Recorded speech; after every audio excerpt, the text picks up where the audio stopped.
네, 국가의 원로로서 어른으로서 중요한 쓴소리를 해주고 계시는데요. 박찬종 변호사님 오늘 전화로 연결합니다. 안녕하세요. 네, 안녕하십니까. 네, 22대 국회가 시작한 지 벌써 한 5개월 정도 된 것 같은데요. 예, 예, 어떻게 추석 연휴 전에 어떻게 보고 계십니까?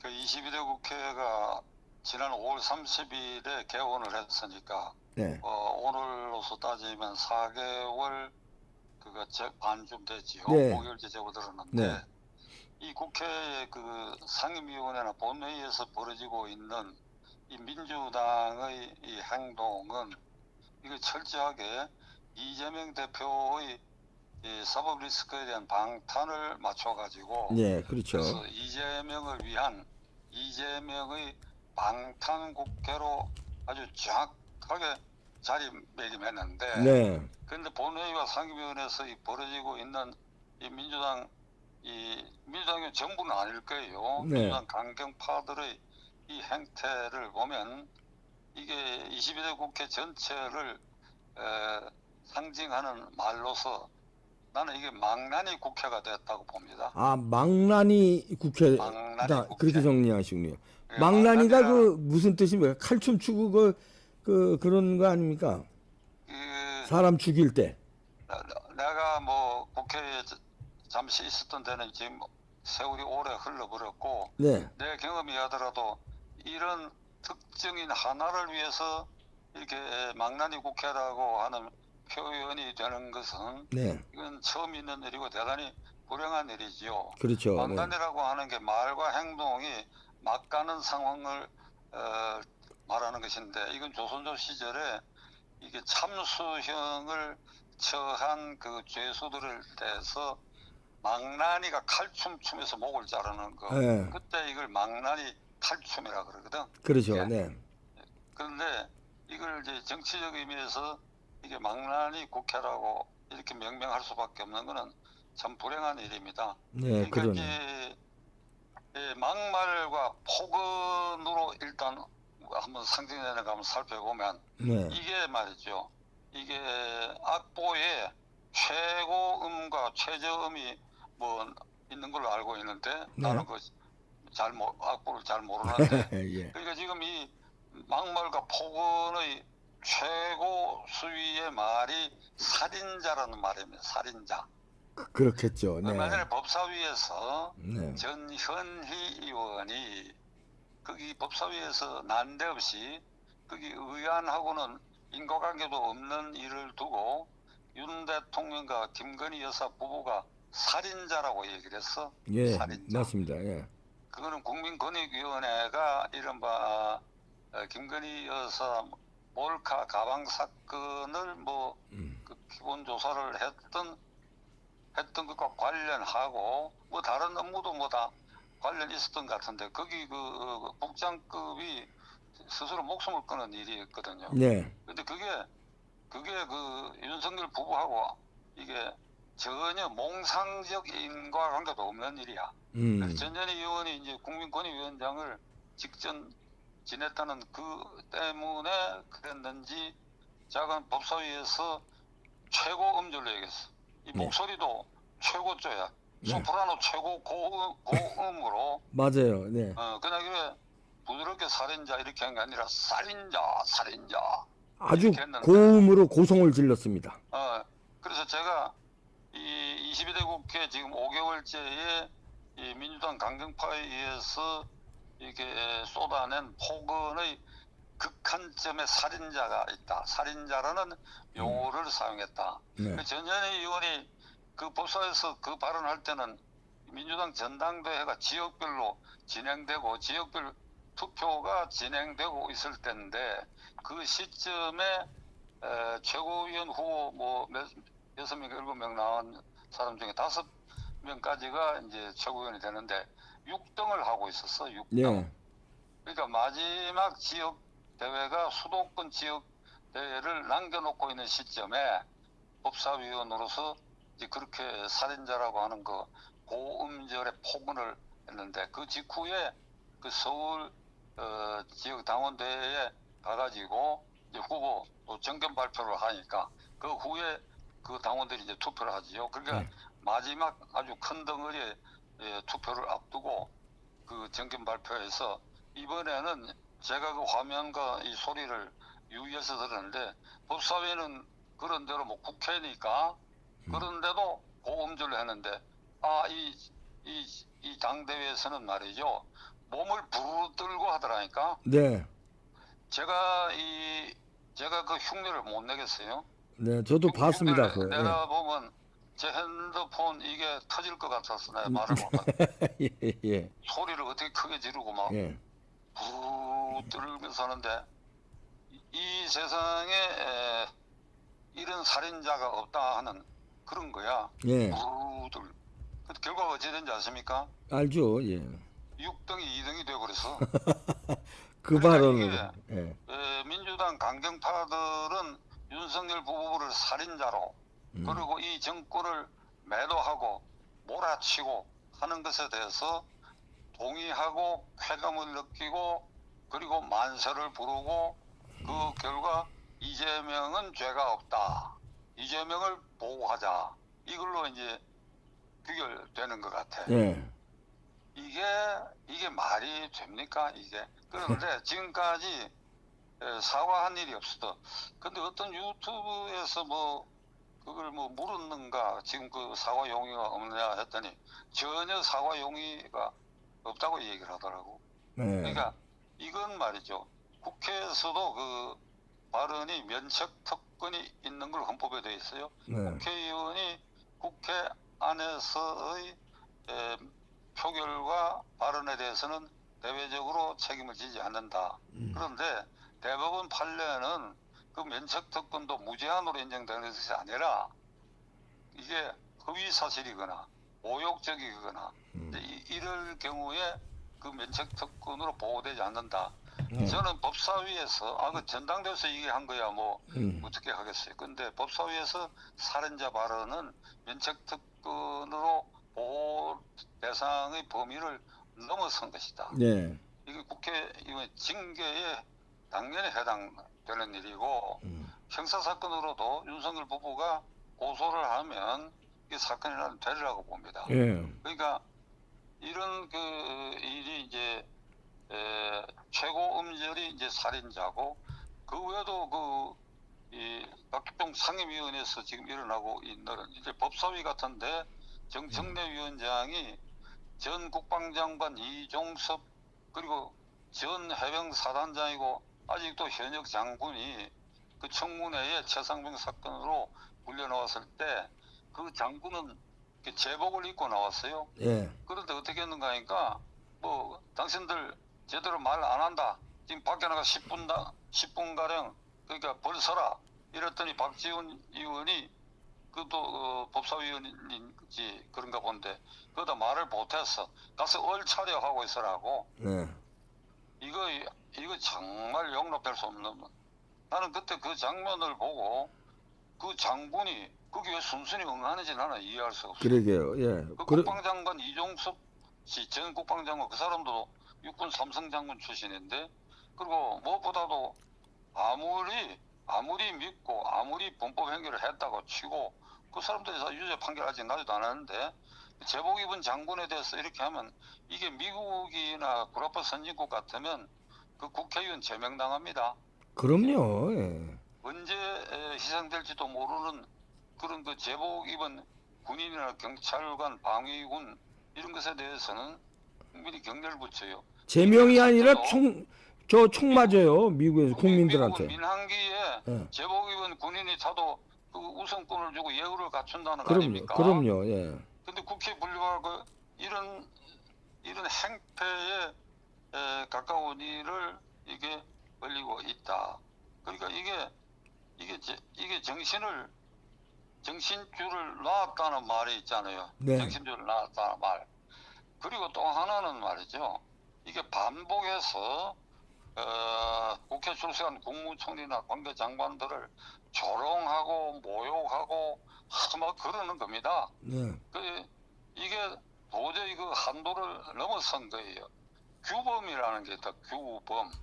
국회에도 규범이라는 것 뭔가 뭐 헌법과 국회법에서 지켜야 할 내용 플러스 그리고 국민 눈높이에 맞는 행동을 하는 그런 일련의 관념과 규정을 우리가 규범 또는 공리라고 하는데 아, 그 망나니들한테 무슨 규범을 찾습니까? 그렇지, 말이 안 그렇지. 되죠, 그 걔네들은. 네. 그러니까 이 대표가 망나니라고 해버리니까 내가 뭐 규범 얘기 아니, 갖다 붙이기가 민망한데 그래. 내가 이게 공리와 규범이 이렇게 완전히 무너졌고 그 다음에는 이게 이재명 엄호를 위해서 반복적으로 허위 사실 논리에 맞지 않는 것을 계속 반복하는 경우가 두 가지가 있어요. 이 22대 국회들과 하나는 윤석열 정권이 독도 지우기를 해서 친일 정권이고 조국의 경우는 일본 총독이라고까지 얘기하는 거. 독도 지우기는 내가 이 방송을 통해서도 얘기를 했지만은 그런 식으로 얘기하면 민주당의 뿌리인 김대중 대통령이 98년 11월 28일 한일어업협정을 체결하면서 독도를 지워버려서 그러니까요. 예. 지금 해양 지도를 꺼내놓고 보면 알 텐데 뿌리가 없애버린 이것을 예. 기껏 지하철에 조형물 몇 가지가 설치되어 있는 몇 개 역에 그중에 이제 독도 조형물도 있었는데 이것을 치웠다. 그러니까 독도를 지웠다 그러는데 지하철 공사 해명은 이게 너무 낡아가지고 다시 10월 초에 독도 날에 맞춰가지고 새로운 것으로 조형물 만들기로 했다. 그런데도 계속해서 독도 지우기 하고 있다. 독도를 지우니까 일본 자위대가 상륙할지도 모른다. 이게 자꾸 우리 가운데 독도를 분쟁 지역화하고 있어. 독도를 그러게. 멀쩡하게 지금 우리 수비대가 지키고 있다 이게. 네. 따지면 김대중 대통령이 지우기를 했다 이게. 김대중 대통령도 지웠으니까 그래서 독도가 일본군의 자위대에 노출될 수도 있다. 이게 논리에 맞는 일이에요. 그러니까 내가 이렇게 얘기해도 뭐 내 말 뭐 그 사람들에게 귀에 들어갔겠어요? 아이, 그건 뭐, 아마 예. SNS를 통해서 독도 문제 나오면 이런 말이 나오게 되었는데 뭐 이걸 박찬대 의원이 지난 주일에 정당 대표 연설에서도 독도 지우기 했다는 거 그냥 그대로 얘기를 하고 그 다음에 윤석열 정권이 계엄 준비를 하고 있다. 계엄. 그러니까 언제 어떤 구실이라는 거 말 없고 그냥 계엄 준비를 하고 있다. 막 국방장관 불러갈 거도 그러고 지난주일에 아니지 이번 주일에도 그 정치 문제 질문에 국방장관 상대로 계엄 준비하고 있다고 막 욱박 지르듯이 그렇게 얘기를 하는데 이게 이렇게 되면 말이죠. 어떻게 되는가 하면 국민들 이 관념에 민주당을 반대하는 국민들도 이게 뭔가 계엄을 정말 준비하고 있는가? 어리둥절해지는데 이게 나쁜 이미지로 각인이 되게 마련이에요. 그러게. 이게 예.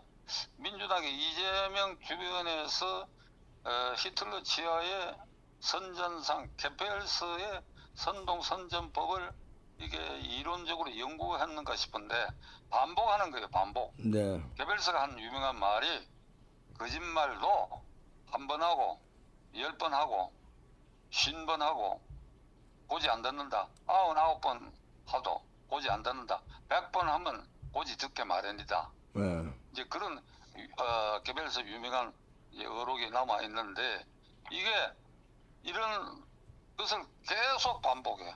독도 지우기, 일본 총독, 독도 자위대 상륙, 그리고 계엄 준비, 친위 구테타 이걸 계속 반복적으로 윤 대통령 출신의 고등학교에서 육사를 나온 네. 몇몇 세 사람인가가 요직을 차지했다.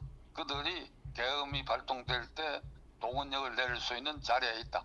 그 자리를 보니까 아주 전혀 관계없는 자리야. 그리고 윤 대통령이 나온 고등학교 출신의 장군이 지금 대한민국 장군이 그러니까 이런 것도 국회에서 이게 사실 공개해서는 안 되는데 내가 알기로는 뭐 300몇십 한 400명 가까이 되는데 4명이랍니다. 4명. 그러게요. 예. 4명인데 그 윤 대통령이 나온 고등학교보다도 그 지방에 있는 고등학교 출신 장군들이 6, 7명 있는 데가 더 많다고 그래. 예, 예. 그러니까 이런 식으로 뒤집어 씌우기처럼 이렇게 망나니 짓을 하고 있다. 네. 예. 잘 정리해 주셨는데 망나니 국회 이 지금 5개월간의 정리인데 지금 또 나오는 게 그 이재명이 벌써 섀도우 캐비넷 얘기를 합니다. 이거는 뭐 내각을 이미 저 미리 구성하는 건데 이걸 벌써 이렇게 하는 게 뭐 목적이 어디 있다고 보십니까? 말도 안 되는 건데. 말도 안 되는 것을 말로야 할 수가 있겠지. 예, 말이 아닌 그러나 게 이게 아니고 예.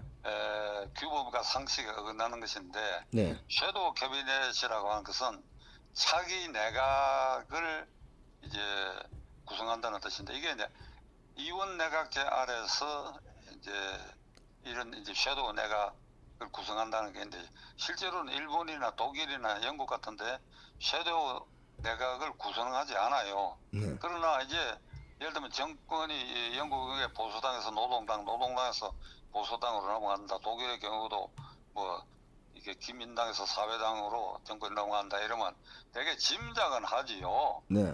이렇게 넘어가면 외상은 누가 되고 그다음 이 경제관계 장관은 누가 된다 하는 거 되게고 이원 내각제는 국회의원들 중에서 장관을 하게 되니까 예. 대부분 그러니까 되게 활동 상황을 봐서 이렇게 될 것이다 이런 짐작들을 하는데 최근에 와서 딱 이름을 밝혀가지고 뭐 우리가 정권 잡으면 이런 사람이 이런 부처의 장관이 된다 이런 경우는 내가 들어본 일이 없어요. 그러게요. 그런데 이게 민주당이 최고위원회에서 이런 말을 해서 이게 이제 알려졌는데 우리는 앞으로 1년 내에 정권을 담당할 채비를 할 것이고 그렇게 해서 차기 내각까지도 구성해서 국민들에게 알리겠다 이렇게 얘기를 했거든. 네. 근데 대통령 임기가 지금 2년 반 남은 대통령 책임제 아래서 다음 정권이 어찌 될지도 지금 모르는 이런 상황에서 이런 얘기를 하는 게 자신감의 표현이냐 이랬을 때 저는 그것이 아니라고 봅니다. 일찍 쓰러뜨리겠다는 건가요? 자신감 표현이 아니라 이재명이가 내심 불안 심리, 불안 심리. 우리말로 쫄았다, 네. 쫄아 있다. 네. 그게 뭔가 하면 10월 말 11월 초에 지금 여러 가지 재판 받는 것 중에 최우선적으로 공직선거법 위반과 위정교사 사건의 1심 판결이 예정되어 있습니다. 네. 근데 아마 본인도 이거 아무리 생각해도 이게 무죄는 안 될 것 같다. 네. 라는 생각에 이르러 있는 것 같아. 예. 뭐 로비도 하고 뭐 별별 짓을 다 한다고 우리는 보지요. 네.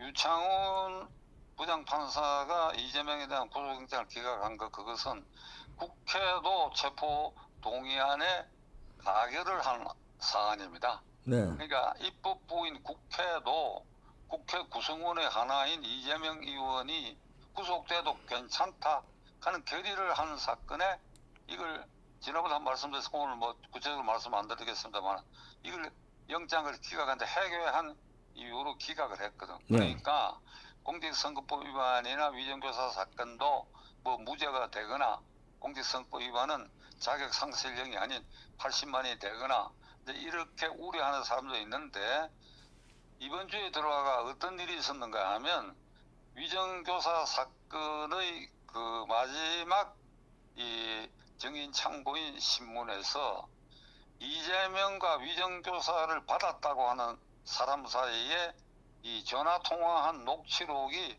법정에서 공개가 됐어. 네. 무슨 말인지 아시죠? 네. 그러니까 이거 녹취록을 부분적으로 이게 해독한 문서를 제출했더니 이게 이재명 측에서 짜깁기 한 흔적이 있다. 이러니까 그럼 검사가 그러면 틀어보자 하니까 재판장이 틀어보게 해갖고 거기서 틀었어요. 네.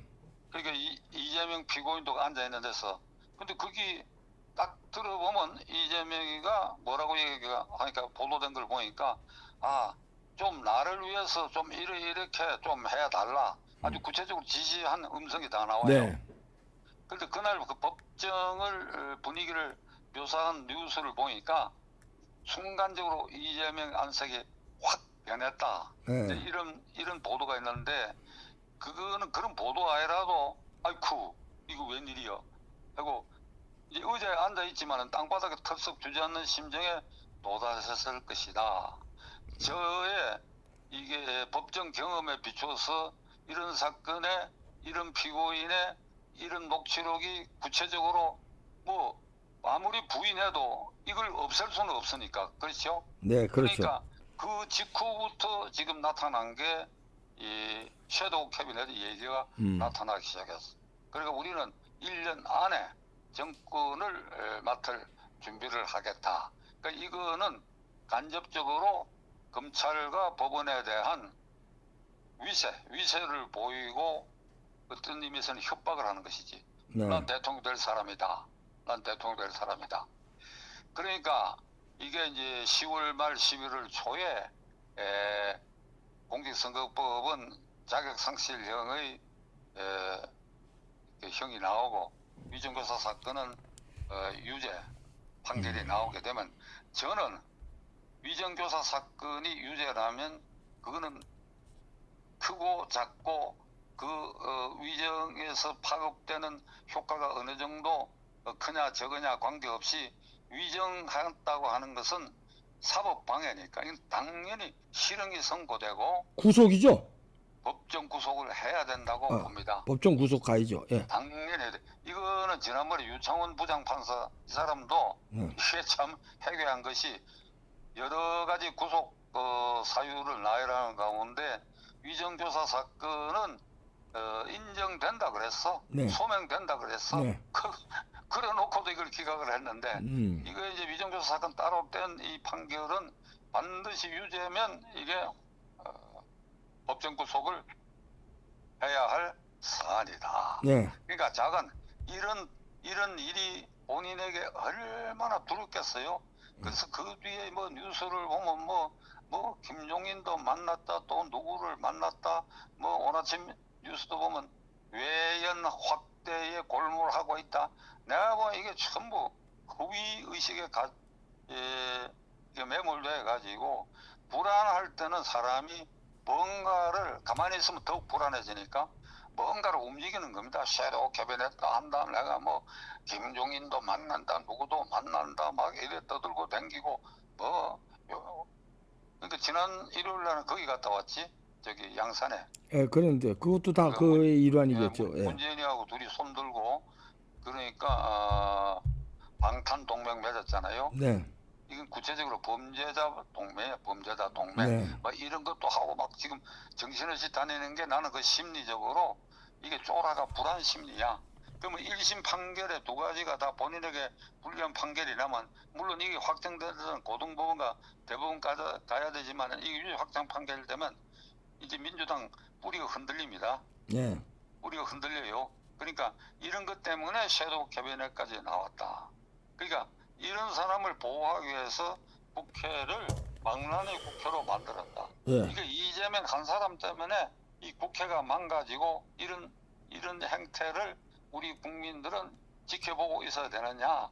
이 추석 동안에 우리 모두가 한번 헌법상 제1기관인 국민인 우리 이봉규 TV 시청자 여러분들께서도 우리가 한번 마음을 이게 정리를 해야 될 거 아니냐. 네. 정리를 해서 한 곳으로 모으면 하늘이 움직이는 걸 나는 믿습니다. 네. 민심이 천심이라는 거거든. 네. 그래서 그런 추석이 되기를 바라고 이봉규 TV 시청자 여러분들이 좋은 추석을 지내시기를 진심으로 기원해 마지 않습니다. 네, 감사합니다. 변호사님 네. 고맙습니다. 네. 아이고 박전정 변호사님이 이제 잘 지적해 주셨는데 이 지적해 주시는 걸 듣다가 보니까 이 망나니 국회 그다음에 이 이재명의 이 섀도우 캐비넷이든지 문재인을 만나 모든 이 일 김종인 만나 자기 감옥 안 가려고 이 짓을 하는데 어쩔 수 없이 이런 걸 우리 국민들이 봐야 되는 거 이거에 대해 와 완전히 숨이 답답하니까 저도 모르게 그냥 한숨이 푹 나오네요. 여러분들도 그러시죠? 추석 연휴에 와 진짜 추석 끝나면 해결이 되겠죠? 우와 너무 답답합니다. 마치겠습니다.